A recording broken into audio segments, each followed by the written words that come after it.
Hey everyone, so a really small little company we're investigating out of England today called DSW Capital.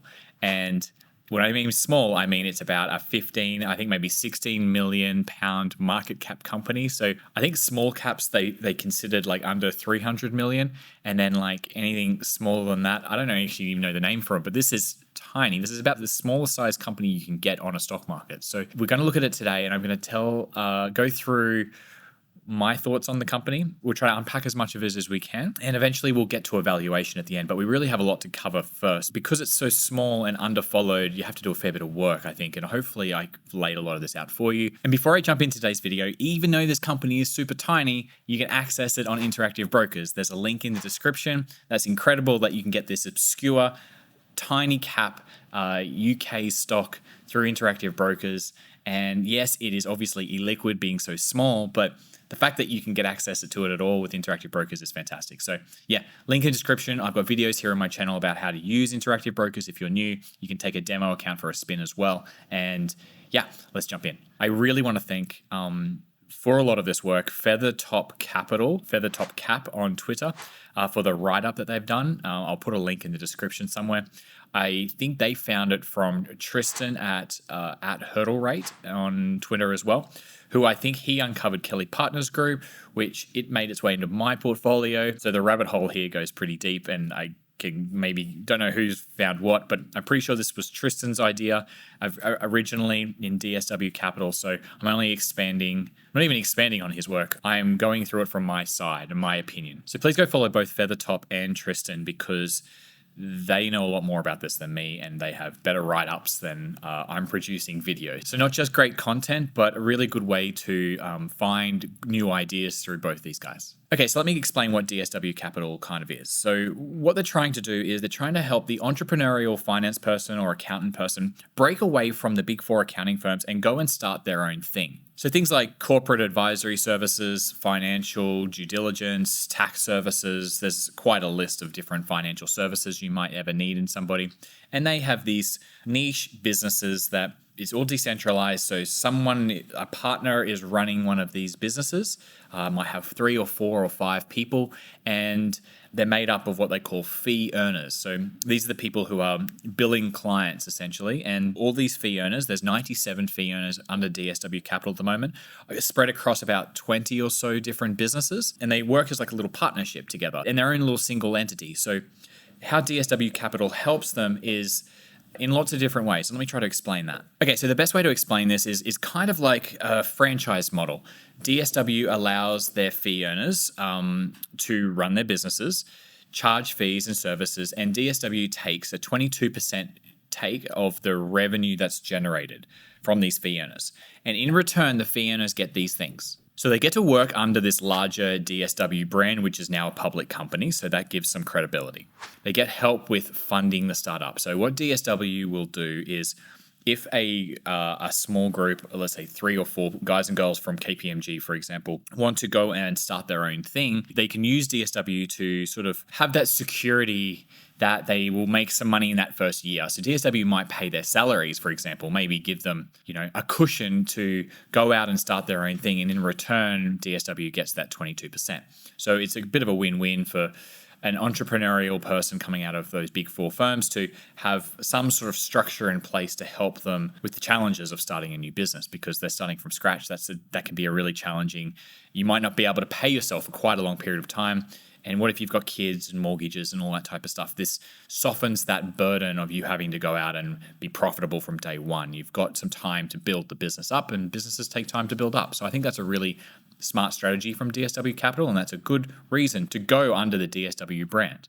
Some of the other things that DSW provide are IT security, compliance support, tax and banking support, HR and recruitment support. And another really important thing that they provide is a network of other business owners to get referrals from and pass referrals on to. So let me explain that little process. So out of the 97 fee owners and 20 odd different businesses, they have different specialties and different niches and different geographies across Northern England. So if you were, let's say, in the tax advisory services, and you might have a client who's like, I've made all this money. What do I do with this money? And you go, well, look, I'm a tax specialist. I'm not a wealth management person. Go and speak to Another person here at DSW Capital, they're a wealth manager or something like that. Or you're looking at potentially acquiring another business. We have mergers and acquisitions people in another company, in another part of the business. So they have this network effect where they can help each other get referrals, and they actually get a referral bonus by referring that work onto somebody else inside DSW. So the incentives are aligned with each other to help each other grow the business. I think this is a really powerful concept because they're at these 20 or so businesses, 97 fee earners. But as that grows and as that scales, the more referral and passing of work across each other can happen and grow the group as a whole. And that's the organic growth that can happen here. And I think that's quite powerful and a lot different. If you go out and start your own business, yeah, you might have some friends and different things, but you don't have this full network of support and this full network of services that, any of your clients can come in and want a range of these different things, and you've got it all under control. You've got it all covered under this umbrella. And you get a payment for that. So I think that's a beautiful little system, and I think that's going to be really powerful. So when you're having a look at the finances of this company, by the way, it only recently IPO'd. So there's going to be a lot of these one-time costs that will flow out of the comparables in 2023. The recent IPO was to raise some money. They raised $5 million. Going public was really actually mostly to just improve the reputation of the business. Now it is this public listed company. It has more spotlight on it. It's helpful for recruiting these new fee earners into the business. So how this business grows is it's tied to the fee earners earning more fees and the total number of fee earners under the umbrella. So I think it's pretty simple to see the path to growth. But the big question I still had was, why would a fee earner or why would this person leave their comfortable job at KPMG or Deloitte, and why would they go out on their own? So here are some of the reasons that I come up with. Some accountants are actually entrepreneurial, which may be a surprise to some of you. You think that accountants are kind of boring people, but there's a handful of them that would be quite entrepreneurial and want to go out and be more in control. Maybe they want to work a 9-day fortnight. Maybe they want to have more work-life balance. Maybe they just want to be in control because they've been, over the years, bringing in all these great client relationships that they've had and bringing them to KPMG or Deloitte or whatever and Ernst & Young. And essentially the big corporation is is profiting from the relationship that this individual has built through their own work.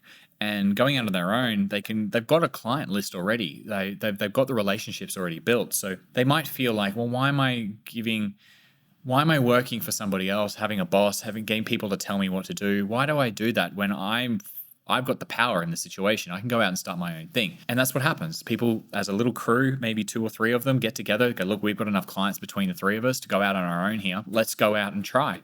But they don't want to handle all the overheads and the IT stuff and the HR stuff, and they just want to grow their business and make money. So that's where DSW Capital comes in and says, look, we'll handle all that boring stuff. Make sure your compliance is in order. Make sure all that back office stuff is kind of managed as best as possible, and you can work under our bigger brand, and you guys can just focus on growing the business and serving your clients. I think that's a pretty cool idea. So something I thought about that it's going to be really important for this business going forward is the culture amongst the fee earners themselves, because if it is very positive, well, it'll reinforce the referring of work to each other, and it'll also help problem solving when times get tough. Because running a business alone is pretty daunting, but if you have this network of people around you who can support you and get work in for you when you need it, that could be really beneficial, and that adds up over time, and that cultural feeling of unity, I guess, will grow this business. I know that's a little bit of the soft stuff, but I think it's actually really important in a business just like this. And then on the other hand, the red flag would be if churn rates of fee earners leaving DSW was to grow or accelerate, it would show a poorer culture. But if the culture is strong, you would imagine that the churn rates of people leaving will be minimal. Of course, people are going to leave for whatever reason, like their retirement age, or they get offered something, or they want to complete career change, and that happens to people sometimes. But if people are leaving because they're dissatisfied with management or something like that, then that's going to be a serious issue to this business. And if you haven't watched my interview with the CEO, James Dow, he said that about 1 person or so leaves each year on average so far. Who knows what that will happen in a serious macro downturn? Maybe that will accelerate. Maybe more people will come on board because they don't want to work at the big corporations, or they get laid off from their big corporation and they're going to go out and start their own thing anyway. So I don't quite know how this plays out in terms of churn rates moving forward here, but it's something I want to watch, and that's going to be a key indicator of the business. So DSW as a business has some really great attributes. They've got recurring revenue. So as the head office, the fee earners are paying this 22% every time they do any work. So amongst the 20 or so businesses, there's lots of this recurring revenue coming in that they're not really going out and getting. They've got also quite strong diversification. I know it's all in one field, but it's amongst 97 different fee earners and 20 different businesses in different geographies and different areas, specializing in different things. That just alone has a lot of diversification, which is great. And also a plus is they're very capital light. So they're just offering services. So no need for heavy machines or really even office spaces, because fee earners are individual businesses running their own thing. They can work from home. They want an office space, it's on them, rather than head office having to provide big office buildings or anything like that. This makes it very scalable. So growing fee earners is like building this base of recurring revenue. Currently, like I've said, at 97, but as this number grows, I don't think there's any reason why this can't reach 500 fee earners, 5,000 fee earners. This licensing model is very scalable. And I think because of that, I think it can develop a snowball effect. As more fee earners are happy, they will naturally have their own networks and financial people that also might want to do their own thing. So by having a good experience of fee earners leaving KPMG, they might tell their other KPMG friends or Deloitte friends or whoever it is that, hey, like, I'm doing really well, it's more flexible, this is a better way to work, and this is more fun, blah, blah, blah. It might encourage more people, and I think that snowball can really build. So now let me go through some of the ways that the business can grow. So they can buy existing businesses and bring them into this licensing model. So far, the payback time is about 3 years on this strategy. So what's that, 26% ROIC? That's not bad. Then you've got organic growth, so fee earners just earning more fees, increasing those referrals internally, which I think can grow over time as they get bigger. They can win more work, just generally expanding into new geographic areas, adding new services, anything like that. That's the organic growth, I guess. And then the inorganic growth, which I've already said about buying existing businesses and bringing them under, but also just adding new fee earners. I would consider that inorganic growth. So targeting Big Four accounting firms and targeting like little breakout teams to start their own thing. Actually, the founders of DSW themselves are actually ex-KPMG people and essentially have broken out to start their own boutique firm. And that was sort of the history of this. They had this boutique firm, they started up, but it was such a slog to get this business off the ground, and like there were so many painful things. They would have loved themselves to have a DSW Capital help them get started and have that network already in place. And so they started building that over the last sort of 10, 12 years or so. And that gives us DSW Capital today. All right, so I've gone through a lot so far already today. The next episode tomorrow, I'll go through the competition. I'll go through threats. How do we think about the risk of this breaking? We'll do some financial checks as well. And soon we'll be hopefully building towards the valuation. So that's the plan, and I'll see you tomorrow in that next video.